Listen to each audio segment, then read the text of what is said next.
Good morning बच्चों। Please sit down. तैयारी करा रहे हैं, जो भी बच्चे तैयारी कर रहे हैं 4 जनवरी या 20 जनवरी को परीक्षा है इसकी, चंद दिन थोड़े दिन रह गए। तो देखिए जवाहर नवोदय विद्यालय में हम अनुच्छेद पढ़ा रहे हैं, अनुच्छेद 17 हम पढ़ा चुके हैं और आज अनुच्छेद 18 पढ़ा रहे हैं। ध्यान से देखें, बहुत इंपॉर्टेंट है। जवाहर नवोदय विद्यालय प्रवेश परीक्षा भाषा हिंदी अनुच्छेद 18 MD अकेडमी ऐसा हमारा चैनल है। 9412615856 मोबाइल नंबर है, व्हाट्सएप नंबर भी। तो देखिए पढ़ते हैं।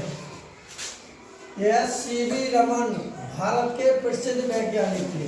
भारत के कैसे थे? प्रसिद्ध वैज्ञानिक। रमन भारत के प्रसिद्ध वैज्ञानिक थे। CV रमन का पूरा नाम है चंद्रशेखर वेंकट रमन। चंद्रशेखर वेंकट रमन। वे बचपन से ही शरीर से दुबले पतले थे। शरीर से कैसे थे? बचपन में ही दुबले पतले थे, किंतु बुद्धिमान के धनी थे। बुद्धिमान के क्या थे?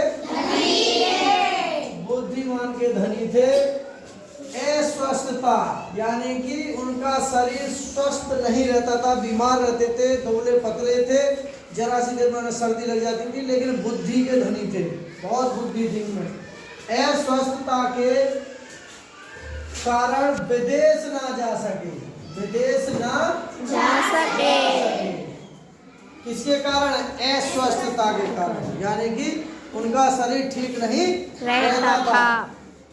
पर इन्होंने अपनी प्रतिभा से साबित कर दिया कि यदि प्रतिभा हो तो विदेश जाकर पढ़ने की आवश्यकता नहीं है। अगर जिस बच्चे में प्रतिभा है, बुद्धि है, बुद्धिमान है, तो ये जरूरी नहीं है कि विदेश जाकर ही प्रयोग करेगा। अगर बुद्धिमान है, प्रतिभा है उसके अंदर, तो यहाँ भी अपना रह करके प्रयोग कर सकता है, जो हमारे CV रमन चंद्रशेखर वेंकट रमन ने कर दिखाया।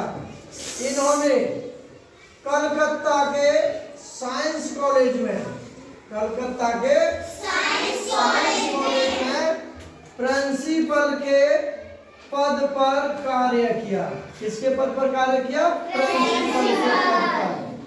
प्रिंसिपल के पद पर कार्य किया।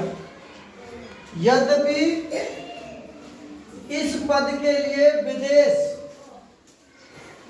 प्रमाण पत्र यानी विदेशी प्रमाण पत्र आवश्यक था।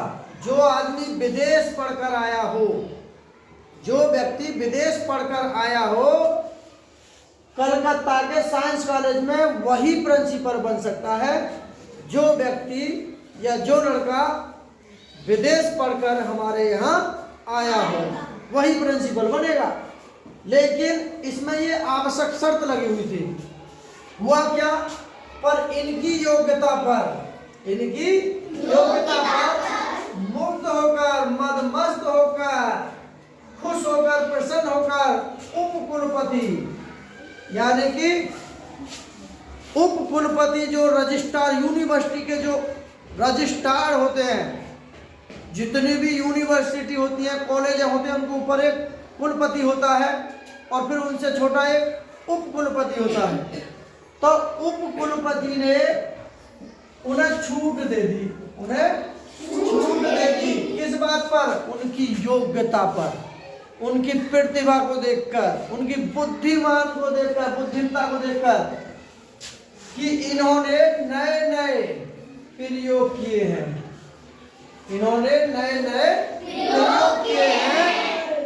भले ही CV रमन दुबले पतले बेचारे कमजोर है, स्वस्थ है, लेकिन भारत में रह करके इन्होंने नए प्रयोग किए हैं। कुलपति पर उनके प्रयोगों पर दया आ गई और उनको अच्छे लगे, तो उन्होंने छूट दे दी। क्या छूट दी? कि प्रकाश किरणों पर इनका शोध कार्य किस पर किया था? प्रकाश किरणों पर शोध कार्य रमन प्रभा जो इन्होंने शोध कार्य किया था ना, रमन इफेक्ट के नाम से विख्यात हुआ। यानी कि उनका नाम था सीवी रमन, उनको रमन भी कहते थे, तो उनके नाम से ही प्रसिद्ध हो गया रमन प्रभाव, इंग्लिश में कहते हैं रमन इफेक्ट। और इनका पूरा नाम है चंद्रशेखर वेंकट रमन, जिस पर इनको नोबेल पुरस्कार मिला। नोबेल पुरस्कार किस पर मिला? रमन प्रभाव पर। पहला क्वेश्चन आप देखिए, सीवी रमन बचपन में कैसे थे?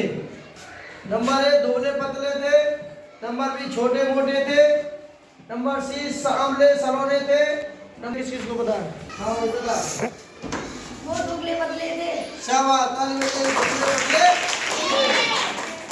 दुबले पतले थे, बिल्कुल राइट आंसर है ए।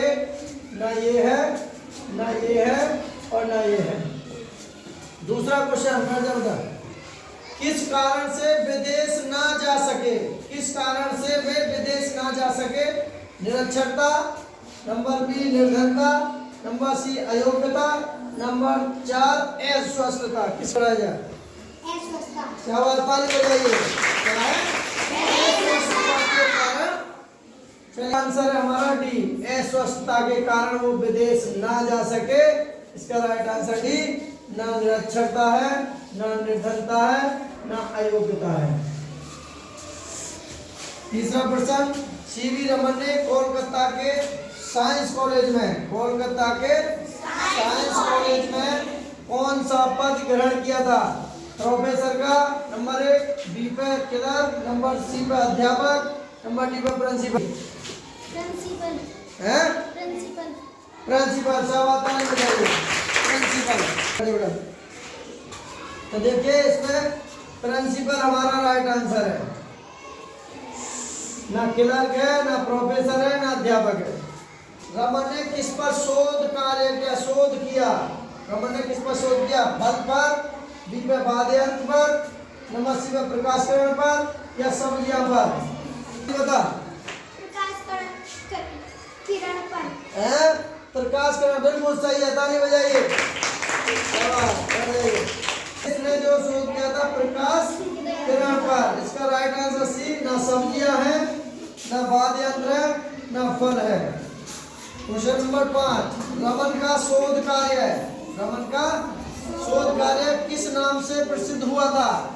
प्रकाश प्रभाव के नाम से, बी रमन प्रभाव से, वैज्ञानिक प्रभाव से, कमल प्रभाव। राजेश बता। शाबाश, रमन इफेक्ट के नाम से। इसका है रमन प्रभाव से। इसका राइट आंसर है बी, ना प्रकाश प्रभाव से, ना वैज्ञानिक प्रभाव से, ना कमल के प्रभाव से। ये अनुच्छेद है, हम 17 पढ़ा चुके हैं, 18वां अनुच्छेद है, बहुत अच्छा है। सीवी रमन वेंकट, चंद्रशेखर वेंकट रमन का अनुच्छेद है, ये मोस्ट इम्पोर्टेंट आ सकता है। ठीक है, और क्वेश्चन ऐसे हैं जो ये आंसर इसी में है। वीडियो अच्छी लगे तो लाइक करें, शेयर करें। हमारे सीवी रमन जो थे, उनके अंदर चुप रहने की क्षमता थी। किसकी रहने की? चुप रहने की क्षमता थी।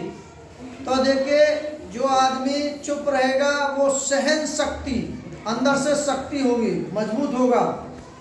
और ज़्यादा बोलने से, बड़बड़ करने से क्या होगी? बोलना एक कला है और सहना एक शक्ति है। कोई आदमी किसी की सहता है, कोई बात बुरी या अच्छी, बुरी बात को सहता है, तो उसके अंदर क्या आ जाती है? शक्ति, सहन शक्ति। उसके पीछे क्या लग रही है? शक्ति। इसीलिए किसी भी कोई आदमी बुराई कर रहा है तो उसको सहन कर लो, क्योंकि आपके अंदर सहन शक्ति है। और बोलने से क्या है? बोलने की एक कला है, बोलने के पीछे कोई कला नहीं लगी होती। किसके पीछे शक्ति लगी हुई होती है? सहन शक्ति। और बोलना तो एक कला है, इसीलिए सहन शक्ति मजबूत होगी, वो आदमी बहुत कुछ जीत सकता है और कर सकता है। जैसे एक भैंस है, 50,000 कीमत है, और कोई भैंस खरीदने आया, बस चुप रहो, वो 42,000 बताएगा, बस चुप बने रहो। फिर 48,000, 42,000, 43,000 कहेगा, चुप बने रहो। अगर उसको भैंस पसंद आ रही है तो वो चुप बने में ही फायदा है। चुप रहोगे तो वो 48,000 तक भैंस बिक जाएगी। इसीलिए चुप से बहुत फायदे। चुप रहने से सहन शक्ति मजबूत होती है, और ये बहुत बड़ी बात है जो आदमी चुप रहे, सहन शक्ति। ठीक है, सीवी रमन की तरह चुप रह करके कुछ नया करिए। ओके।